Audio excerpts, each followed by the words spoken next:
Luckily, I am included in the first batch of missionaries who attended the MTC. Ano pa lang yun, rented pa lang. Si Elder and Sister Van Wagenen, winelcome nila kami ron. Tapos may mga teachers, tapos hello doon sa mga missionaries na pupunta kung saan. I arrived there alone at night, and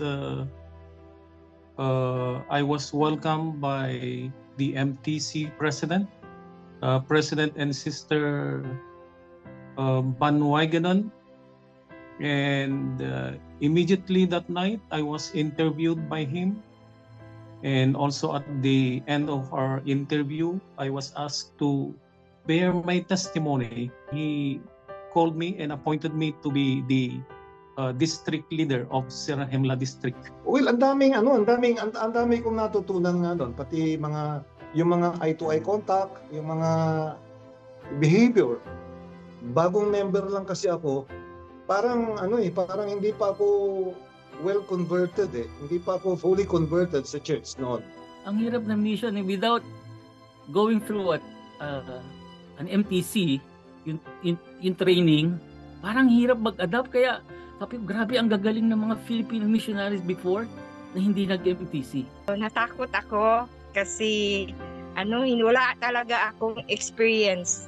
Akala ko ang missionary is parang easy lang, yung parang nakikita ko kasi sa mga missionary sa amin dito sa Davao City na magturo.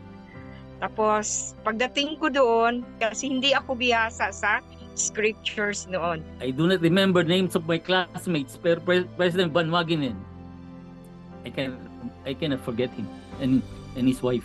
Doon ko naramdaman na the spirit was so strong every day. We cried. Talagang natatouch kami. The spirit was very strong. That I cannot deny. Every day. Hindi namin alam yung mga mission rules.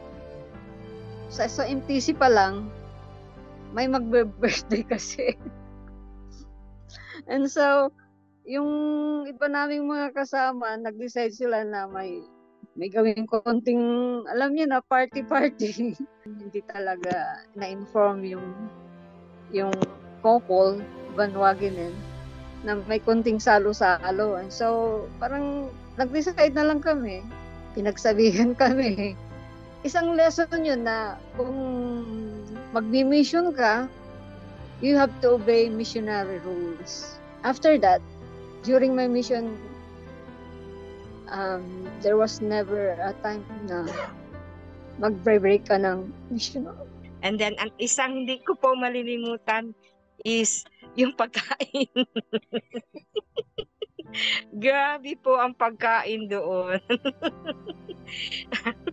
Sorry to tell, pero talaga hindi kami magugutom. Palagi kaming pinifeed ng pagkain para para ma-memorize namin o matutunan namin lahat ang dapat namin gawin para preparation for our missionary work. Mga natutunan ko doon, pinipilit ko yung sarili ko na sundin lahat yung mga tinuro sa akin nila Robay, nila Sister Dagal, sila Ani Bombita, mga ganon. At nakaya ko rin naman.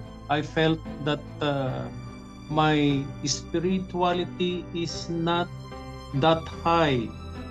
But when I attended the MTC, I felt like my spirituality went up to. Marami po kayong matututunan sa pagiging missionary, and magagamit din yun after ng inyong pag-mission. It will help you spiritually, prepare you sa pagkakaroon ng pamilya someday, and the next generation na sa pamilya nyo, naging magandang example kayo sa next generation sa inyong family.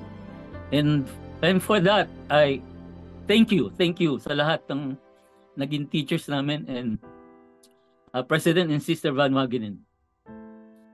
We will not be, hindi kami magiging ganito without our missionary experience.